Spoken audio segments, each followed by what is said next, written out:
নমস্কার, আমার বাংলা সংবাদে আমি অনুসয়া দাস আপনাদেরকে স্বাগত জানাচ্ছি। প্রথমেই সংবাদ শিরোনাম।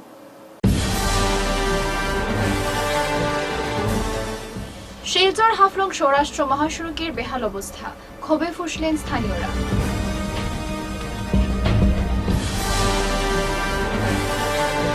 শিলচরে ও সাড়ম্বরে পালিত শ্রী শ্রী রাধারমণ গোস্বামীজির 108তম আবির্ভাব দিবস।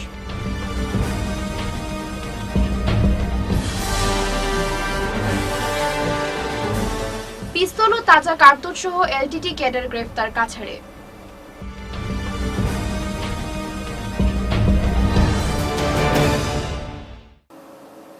এবারে বিস্তারিত আমার বাংলা সংবাদ। শিলচর হাফলং সৌরাষ্ট্র মহাসড়কের বেহাল অবস্থার দরুন প্রতিনিয়ত প্রাণের ঝুঁকি নিয়ে যাতায়াত করতে হচ্ছে স্থানীয়দের। শুক্রবার বিষয়টি নিয়ে সরব হয়ে ক্ষোভে ফুঁসলেন স্থানীয়রা। এদিন সাংবাদিকদের সাথে কথা বলতে গিয়ে ভুক্তভোগীরা জানান, শিলচর হাফলং সৌরাষ্ট্র মহাসড়কের বালাছড়া থেকে পুটিছড়া পর্যন্ত সড়কের বেহাল অবস্থার দরুন প্রতিদিনই এই রুটে সড়ক দুর্ঘটনা লেগেই থাকে।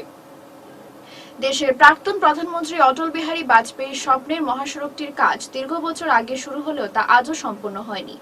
সরকারের সবকা সাথ সবকা বিকাশ মন্ত্রের ভিন্ন চিত্র পরিলক্ষিত হচ্ছে সৌরাষ্ট্র মহাসড়কটিতে বলে ক্ষোভ ব্যক্ত করেন তারা।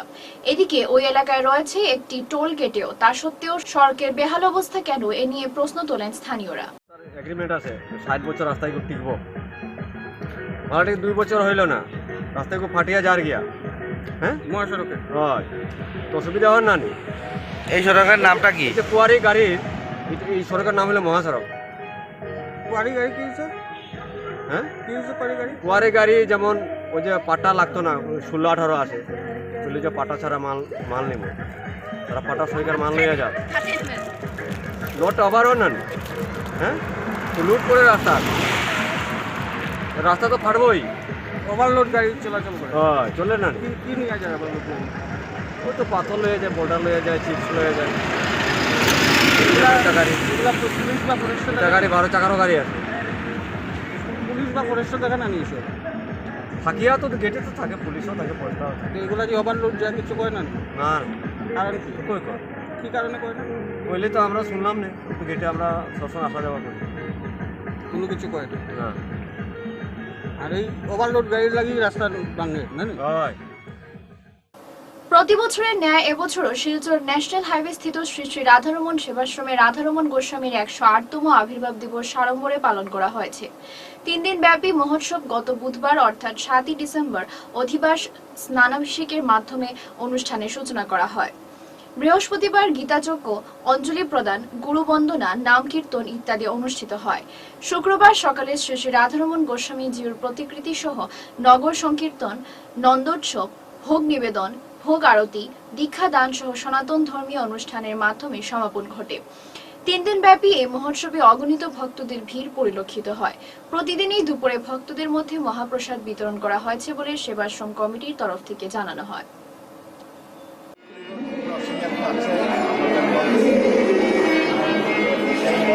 যদিও 20 বছরের উপর,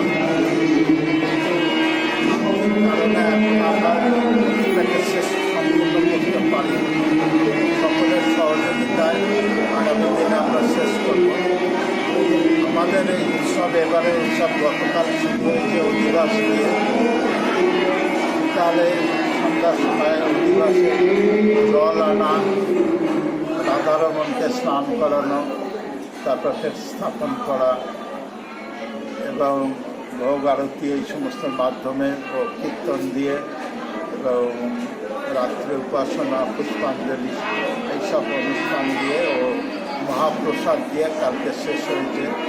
আজ ভোরে আবার মঙ্গলা আরতি দিয়ে শুরু হয়েছে, গুরু পূজা, গীতা পাঠ এই সমস্ত পরের পর, এবং তারপরে পুষ্পাঞ্জলি ছিল। তারপরে আবার আরতি হয়েছে, আবার আজকে সকালে পুষ্পাঞ্জলি হয়েছে, বাউল নীতি হচ্ছে।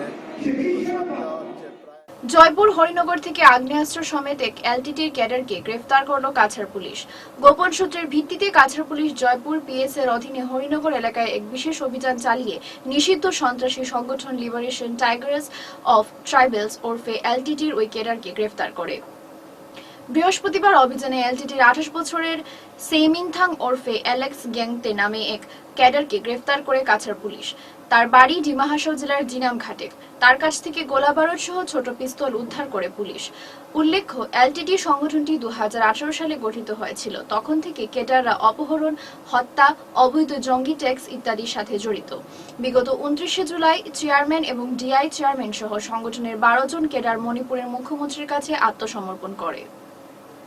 আজি এটা আমি বিশেষ অভিযান আৰম্ভ কৰোঁ জয়পুৰ অঞ্চলত, আৰু তাত নিষিদ্ধ ঘোষিত LTT liberation Tigers of tribal তাৰ এজন স্বয়ম্ভু সদস্য, তেওঁৰ নাম হ'ল সেইমিংথাং এলিয়াছ এলেক্স গেংটে। তেওঁ এই সংগঠনৰ সদস্য। তেওঁৰ লগত এটা 9mm পিষ্টল পোৱা গৈছে আৰু এমিনেশ্যনছ পোৱা গৈছে। গতিকে তেওঁক এই অঞ্চলত, হৰিনগৰ অঞ্চলত এই অভিযানত তেওঁ ধৰা পৰে, আৰু এই অভিযানত তেওঁক আমি কৰায়ত্ব কৰিছোঁ, তেওঁক সোধপোছ কৰি আছোঁ।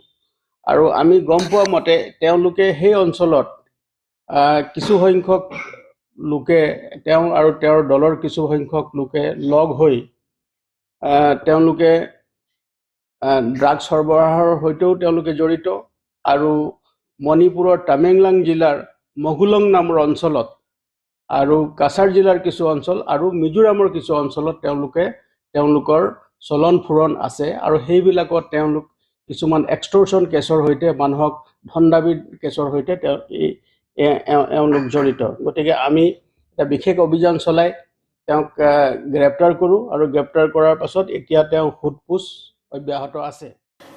গত 29 নভেম্বর শিলচরে প্রথমবারের মতো অনুষ্ঠিত হওয়া ক্যাবিনেট বৈঠকে বরাক উপত্যকার উন্নয়নের স্বার্থে একগুচ্ছ প্রকল্প গ্রহণের কথা ঘোষণা করেন মুখ্যমন্ত্রী ডক্টর হিমন্ত বিশ্ব শর্মা।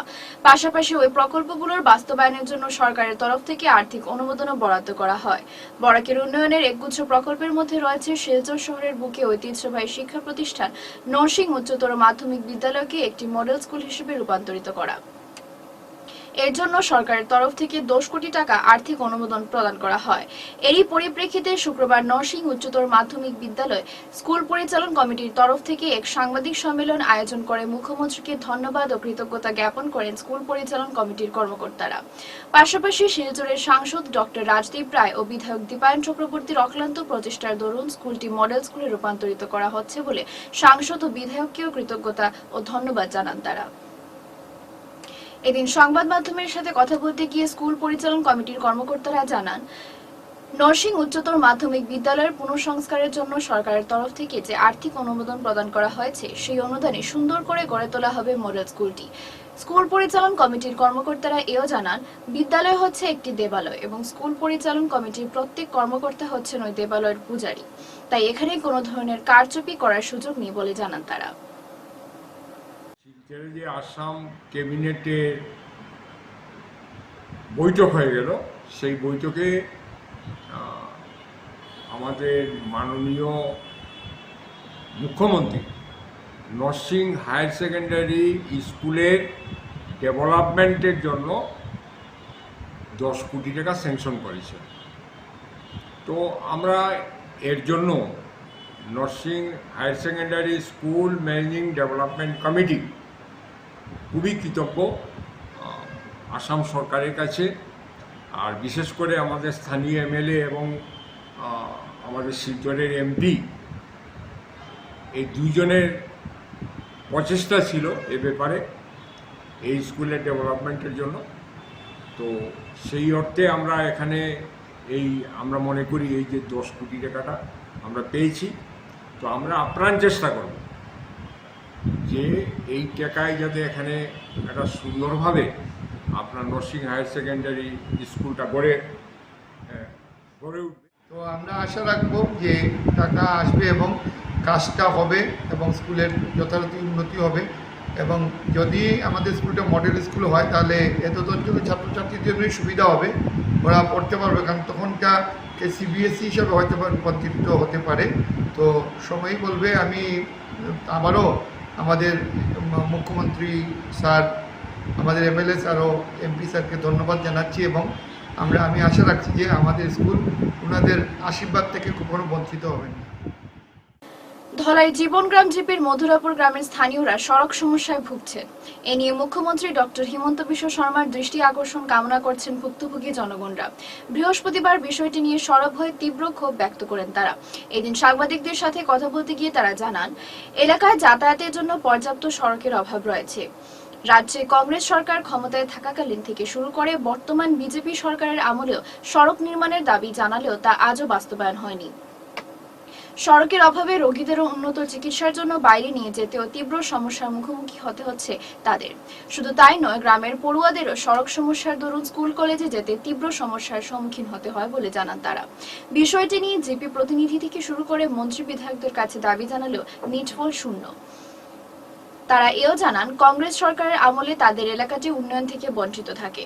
পরবর্তীতে দল পরিবর্তন করে গেরুয়া দলে ভিড় করলেও তাদের সেই সমস্যা তিমিরেই থেকে যায়।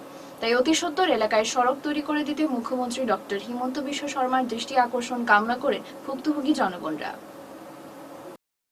আমরা তো রাস্তা মামায় তো কইলা যে সব দিকে রাস্তা হইতো, আমরা তো ছোটতনে বড় হয়ে গেলাম, রাস্তা তো ওরকমই আছে। আর বারিশার সময় বেজান কাদা হয়, আমরা হাঁটতে উঠতে পারি না, আর রাস্তা বহুত খারাপ থাকে। আমরা এদিকে বাইরে যাইতে বহুত কষ্ট হয়, দিনের মধ্যে 4-5 বার যাওয়া হওয়া হইতে লাগে। যে কোনো প্রবলেম হইলে, কোনো কিছু অঘটন ঘটে যদি, আমরা এখান থেকে মানুষের বইয়া নিতে লাগে, আমরা বড় প্রবলেম হয়। আর মামার কথা তো আমরা নিউজে শুনি, কিন্তু আমরা এখানে তো মামার কথায় আর আমরা এই জায়গায় ওর না। আমার ছেলে আসুন, তারা তো উপরে ইলেকশনের টাইমে আইন আওয়ার পরে তো উপরে কইয়া আর একটু খেউরে দরিয়া খাওয়াইয়া হইয়া তারা যায় গিয়া গুস টুস খাওয়াই নেড়ে হেরে। আর মামার কথা তো আমরা শুনি যাইও, কিন্তু আমরা এদিকে তো রাস্তাও হয় না, টেকাও হয়, তারা মারিয়া করে নলথল করি কাজ করিয়া যায়। ওই তো অবস্থা। আর স্কুলটাও যে গিয়া বাচ্চারা এখন যাইতা, যে এই রাস্তাটা নাই, যাইতা কিরকম, কিভাবে যাইতা? বোয়ালিপাড় নিতাইনগর ভায়া মোহনপুর পূর্ত সড়ক সংস্কারের দাবিতে অসম জাতীয়তাবাদী যুব ছাত্র পরিষদের নিতাইনগর আঞ্চলিক সমিতির উদ্যোগে আগামী 14 ডিসেম্বর নিতাইনগরে অবস্থান ধর্মঘট কর্মসূচি পালনের পাশাপাশি হাইলাকান্দি শিলচর রোডের কাটাখাল নদীর উপর থাকা মাটিজুড়ি সেতুকে সস্থানে বহাল রেখে নির্মাণের দাবিতে বৃহত্তর পূর্ব হাইলাকান্দির জনগণকে নিয়ে আগামী 15 ডিসেম্বর বৃহস্পতিবার মাটিজুড়ি ব্যাংকের সম্মুখে 1 ঘন্টা সড়ক অবরোধ কর্মসূচি পালন করবে অসম জাতীয়তাবাদী যুব ছাত্র পরিষদের হাইলাকান্দি জেলা সমিতি। শুক্রবার হাইলাকান্দি জেলা সদরে এক সাংবাদিক সম্মেলন করে প্রতিবাদী কর্মসূচির কথা ঘোষণা করেন অসম জাতীয়তাবাদী যুব ছাত্র পরিষদের হাইলাকান্দি জেলা সমিতির কর্মকর্তারা। তাছাড়া এদিনের সাংবাদিক সম্মেলনে হাইলাকান্দি জেলার 62টি জিপির বিভিন্ন প্রকল্পের দুর্নীতির বিরুদ্ধে প্রতিবাদে সরব হন সংগঠনের কর্মকর্তারা। এদিন সংবাদ মাধ্যমে বক্তব্য রাখেন অসম জাতীয়তাবাদী যুব ছাত্র পরিষদের কেন্দ্রীয় সাংগঠনিক সম্পাদক কবির উদ্দিন লস্কর। সাংবাদিক সম্মেলনে উপস্থিত ছিলেন জেলা সমিতির উপসভাপতি হোসেন আহমেদ মজুমদার, সাধারণ সম্পাদক রবিজুল আলম লস্কর, সহ সম্পাদক জাকির হোসেন বরভুইয়া প্রমুখ। বোয়ালিপাড় নিতাইনগর যেটো বিএনএম ৰোড, এই ৰোড নিৰ্মাণ কৰাৰ ক্ষেত্ৰত আমি অসম জাতীয়তাবাদী যুৱ ছাত্ৰ পৰিষদে ইয়াত 3 ঘণ্টা অৱস্থান ধৰ্মঘট কৰিছিলোঁ। আমি মেমৰেণ্ডাম দিছিলোঁ, পিডব্লিউডিৰ বিষয়ববীয়া আমি মেমৰেণ্ডাম ৰিচিভ কৰিছিলে, আৰু তেওঁলোকে কৈছে এই বিএনএম ৰাস্তা অতি সোনকালে সংস্কাৰ হ'ব। কিন্তু আমি দেখা পাইছোঁ তেওঁলোকে তেওঁলোকে কাম কৰিছে আৰু বাকীখিনি তেওঁলোকে কাম কৰিব পৰা নাই। আৰু ইতিমধ্যে পিডব্লিউডি ডিপাৰ্টমেণ্টৰ আণ্ডাৰত বিএনএম ৰাস্তাত যেটো কাম ধৰা হৈছে, অতি নিম্নমানৰ, অতি দুৰ্নীতিগ্ৰস্ত আৰু অতি হিটলাৰ মুখা এইটো কাম আৰম্ভ হৈছে। সেইটোৰ ওপৰত অতি সোনকালে পিডব্লিউডি বিভাগে তদন্ত কৰিব লাগে, ব্যৱস্থা গ্ৰহণ কৰিব লাগে। আৰু অন্য হাতেদি আমি অসম জাতীয়তাবাদী যুৱ ছাত্ৰ পৰিষদে নিতাইনগৰ আঞ্চলিক সমিতিৰ উদ্যোগত অহা 14 তাৰিখ বুধবাৰ দিনা আমি ইয়াত এটা প্ৰতিবাদী কাৰ্যসূচী আমি হাতত লৈছোঁ। আৰু নিতাইনগৰ বিএনএম ৰাস্তাত যাতায়াত কৰা প্ৰত্যেকজন ব্যক্তিক, প্ৰত্যেকগৰাকী এলেকাৰ মানুহক আমি অসম জাতীয়তাবাদী যুৱ ছাত্ৰ পৰিষদে আহ্বান জনাইছোঁ যে বুধবাৰ দিনা নিতাইনগৰ বিএনএম ৰাস্তা সংস্কাৰৰ দাবীত যে প্রতিবাদী কার্যসূচী গ্রহণ করা হব প্রত্যেকগৰাকী ব্যক্তি এই প্রতিবাদী কার্যসূচীত উপস্থিত থাকার কারণে মই আহ্বান জানাইছোঁ। অন্য হাতেদি জিলা PWD বিভাগ আধিকাৰী আৰু জিলা উপায়ুক্তক অতি সোনকালে এই BNM ৰাস্তা সংস্কাৰৰ দাবীত BNM ৰাস্তা সংস্কাৰ কৰাৰ ক্ষেত্ৰত তেওঁলোকে সিদ্ধান্ত গ্ৰহণ কৰিবৰ কাৰণে ইয়াৰ পৰা মই অসম জাতীয়তাবাদী যুৱ ছাত্ৰ পৰিষদে আহ্বান জনাইছোঁ। রাধারমণ গোস্বামীজির 108তম জন্মদিন উপলক্ষে লক্ষ্মীপুর মণ্ডলীয় দুদিনব্যাপী উৎসবের আয়োজন করা হয়। বৃহস্পতিবার অধিবাসের মাধ্যমে উৎসবের সূচনা করা হয়। শুক্রবার দিনব্যাপী শ্রী শ্রী রাধারমণ গোস্বামীজির বিশেষ পূজা, নন্দোৎসব সহ সন্ধ্যা আরতির মাধ্যমে উৎসবের সমাপ্তি ঘোষণা করা হয়। দুদিনব্যাপী উৎসবে অগণিত ভক্তদের মধ্যে মহাপ্রসাদ বিতরণ করা হয়। স্কুল প্রাদেশিকীকরণ করে দেওয়ার নামে শিক্ষকদের কাছ থেকে টাকা আদায় করেছেন বিন্নাকান্দির বিজেপি নেতা বিনয় নন্দী ওরফে টিটু নন্দী বলে অভিযোগ করেন লক্ষ্মীপুর বিধানসভা কেন্দ্রের বিন্নাকান্দি উন্নয়ন খণ্ডের অন্তর্গত বোয়ালি চেংজুর জিপির হাতিকুড়ি গ্রান্টের নীলাম প্রসাদ গোয়ালা ও নীল সিংহ নামে দুই ব্যক্তি। এরই পরিপ্রেক্ষিতে শুক্রবার সংবাদ মাধ্যম ডেকে জনৈক ব্যক্তিদ্বয়ের অভিযোগ খণ্ডন করেন বিনয় নন্দী ওরফে টিটু নন্দী। তিনি জানান, সম্প্রতি নীলাম প্রসাদ গোয়ালা ও নীল সিংহ নামে দুই ব্যক্তি তার বিরুদ্ধে স্কুল প্রাদেশিকীকরণের জন্য টাকা আদায়ের যে অভিযোগ করেছেন তা সম্পূর্ণভাবে মিথ্যে ও ভিত্তিহীন বলে জানান। তিনি এও জানান, বিগত সরকারের সময় 2006 সালের আগে পর্যন্ত যেসব স্কুলগুলি বেঞ্চার স্কুল হিসেবে ছিল সেই সব স্কুলগুলোকে প্রাদেশিকীকরণ করা হবে বলে সরকারের তরফ থেকে ঘোষণা করা হয়। তখন ওই এলাকায় স্থানীয় বেঞ্চার স্কুলের শিক্ষকরা তার সাথে এ ব্যাপার নিয়ে যোগাযোগ করলে তিনি সচেতন নাগরিক হিসেবে তাদেরকে এই নিয়ে পরামর্শ দেন, কিন্তু প্রাদেশিকীকরণের জন্য টাকা আদায়ের বিষয়টি পুরোপুরি মিথ্যে বলে জানান। লাগে বিগত দিনের সরকার অ্যানাউন্সমেন্ট করছিলেন যে 2006-এর আগে 7 বছর পূর্ণ করা ভেঞ্চার স্কুলগুলারে প্রভিন্সিয়ালাইজেশন করা হইব। তখন ওইসব শিক্ষক স্থানীয় হিসাবে আমার সাথে যোগাযোগ করছে যে দাদা আমাদের স্কুল তো 2006-এর আগে কিভাবে প্রভিন্সিয়ালাইজেশনের আমরা মানে কোটাতে ঢুকমু। তখন আমি জাস্ট তারারে একজন সুনাগরিক হিসাবে সমাজের আমি বুদ্ধি পরামর্শ দিছি, তোমরা বিও অফিসে যাও, ডিও অফিসে যাও, যা যা করতে লাগে তোমরা বিভাগীয় কর্তৃপক্ষের সাথে দেখাশোনা করো। তোমরা এরাও করছে, কাগজপত্র জমা দিছে, শিলচরে মিটিং হয়েছে, মিটিংয়ে আইসে ভেঞ্চার স্কুলের যে মিটিং হয়েছে তারা নিজেও স্বীকার করছে যে হ্যাঁ আমরা মিটিংয়ে গেছি এবং এখানে তারা কাগজপত্র সব জমা দিছে ডিসি অফিসে। পরবর্তী সময়ে সরকার সিদ্ধান্ত পাল্টাই নেওয়াতে স্কুলগুলো যদি হইছে না, এখন হঠাৎ করিয়া তারা অভিযোগ আনতেছে আমি নাকি এই 7-8 বছর পরে তারা আমার নামে অভিযোগ করতেছে যে আমি নাকি টাকা নিছি তারার। এখানে কোনো ধরনের টাকার প্রশ্নই নাই। আমারে কেনেই বা তারা টাকা দিব? আমি তো বিভাগীয় কর্তৃপক্ষও না। স্কুলের কাগজপত্র সব তারার কাছে, অ্যাটেন্ডেন্স রেজিস্টার তারার কাছে। তো তারা বিভাগীয় কর্তৃপক্ষের কাছে দৌড়াদৌড়ি করছে। এখন পরিকল্পিতভাবে প্রিপ্ল্যানলি পরশুদিন তারা একটা বিচার দিয়া আমার এই বিচার সভাতে ডাকাইছে। আমি যদিও বা গেছি না, কারণ এখানে আমি জানি এখানে একটা ষড়যন্ত্র করা হয়েছে, হয়তো আমার হ্যারাসমেন্ট করা হইব। আমি গেছি না, আমি কোনো টাকা পয়সা নিছি না, এটা আমি খণ্ডন করতেছি। হ্যাঁ, আমি তারারে পরামর্শ দিছি কিভাবে কি করতে লাগে। উধারবন শিক্ষাখণ্ডের অন্তর্গত ক্লাস্টারের উদ্যোগে শুক্রবার বিভিন্ন কার্যসূচির মাধ্যমে সম্প্রদায় উৎসবের আয়োজন করা হয়। স্থানীয় জয়রাম জুনিয়র বেসিক স্কুলে আয়োজিত অনুষ্ঠানে প্রধান অতিথি হিসেবে উপস্থিত ছিলেন উধারবন্দের বিধায়ক মিহির কান্তি সোম। এদিন সকালে প্রভাত ফেরির মাধ্যমে দিনব্যাপী অনুষ্ঠানের সূচনা হয়। পরে পড়ুয়াদের মধ্যে নানা প্রতিযোগিতামূলক অনুষ্ঠানের পাশাপাশি বিজ্ঞান প্রদর্শনীর আয়োজন করা হয়। সম্প্রদায় উৎসব উপলক্ষে এদিন প্রাক্তন এবিআরপি অরিন্দম চক্রবর্তীর সভাপতিত্বে এক সভা অনুষ্ঠিত হয়। সভার শুরুতেই অতিথিদের বরণ করা হয়। পরে বক্তব্য রাখতে গিয়ে সম্প্রদায় উৎসবের বিষয়ে বিস্তারিত তুলে ধরেন অরিন্দম চক্রবর্তী। বিধায়ক মিহির কান্তি সোম বলেন, নয়া শিক্ষানীতির অধীন সম্প্রদায় উৎসব সরকারের এক গুরুত্বপূর্ণ পদক্ষেপ। এই উৎসব আয়োজনের ফলে বিভিন্ন সম্প্রদায়ের পড়ুয়ারা একত্রিত হয়ে খেলাধুলার মাধ্যমে আনন্দ উপভোগের সাথে সাথে জ্ঞান অর্জনের সুযোগ পাবে। এতে ছাত্রছাত্রীদের মস্তিষ্ক বিকাশের পাশাপাশি স্বাস্থ্যের উন্নতি ঘটবে বলে তিনি উল্লেখ করেন। সভায় ডিসিএমও বিদ্যুৎ চৌধুরী, বিইও জয়ন্তী পাল, শঙ্কর দেব, প্রাথমিক শিক্ষক সম্মিলনীর মুখ্য উপদেষ্টা স্বপন চক্রবর্তী, উধারবন ডিএনএইচএস স্কুলের অধ্যক্ষ ভারতী ভট্টাচার্য, কল্যাণী মজুমদার সহ অন্যান্যরা বক্তব্য রাখেন। উধারবন ক্লাস্টারে সিআরসিসি রত্নজিৎ রায় চৌধুরী জানান, প্রতি বছর উধারবন ক্লাস্টারে সম্প্রদায় উৎসব আয়োজন করা হয়। এবারের এই উৎসবে উধারবন ক্লাস্টারের মোট 10টি স্কুলের পড়ুয়ারা অংশ নেয়। আমি উধারবন ক্লাস্টারের সিআরসিসি রত্নজিৎ রায় চৌধুরী। এখানে আমরা জয়রাম স্কুলের মাঠে বিরাটভাবে কমিউনিটি ফেস্টিভ্যাল, যেটা সাম্প্রদায়িক উৎসব। প্রতি বছরেই সরকারি পদক্ষেপে এটা বিভিন্ন প্রান্তে এডুকেশন ব্লকের আন্ডারে কি হয় ক্লাস্টারগুলোতে করা হয়। এবার সৌভাগ্যক্রমে তা আমরা উদারবন ক্লাস্টারে আয়োজন করেছি এবং সবার সক্রিয় সহযোগিতায় আমার ক্লাস্টারে যে 10টা স্কুল আছে সব স্কুলগুলোকে ইনক্লুসিভ করে এখানে সব স্কুল এসেছে, একদম হায়ার সেকেন্ডারি থেকে শুরু করে এলপি প্রাথমিক বিদ্যালয়।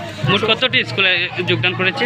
10টা স্কুল ক্লাস্টারে, 2টা হাই স্কুল, একটা হায়ার সেকেন্ডারি স্কুল আর এলপি স্কুল 7টা, একটা ইউপি স্কুল, সব মিলে 10টা স্কুল নিয়ে আমরা এখানে একটা সমবেতভাবে আয়োজন করেছি।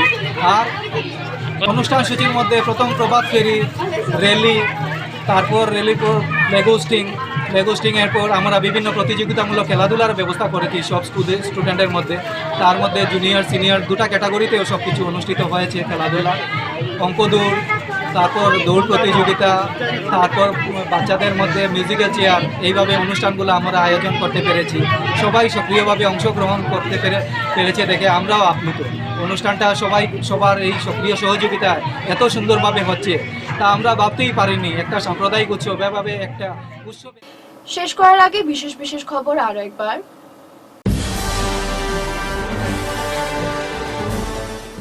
শিলচর হাফলং সৌরাষ্ট্র মহাসড়কের বেহাল অবস্থা, ক্ষোভে ফুঁসলেন স্থানীয়রা।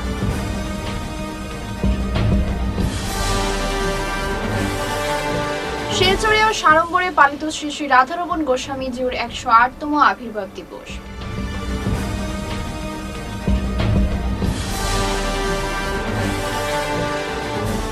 পিস্তল ও তাজা কার্তুজ সহ এলটিটি ক্যাডার গ্রেফতার কাছাড়ে।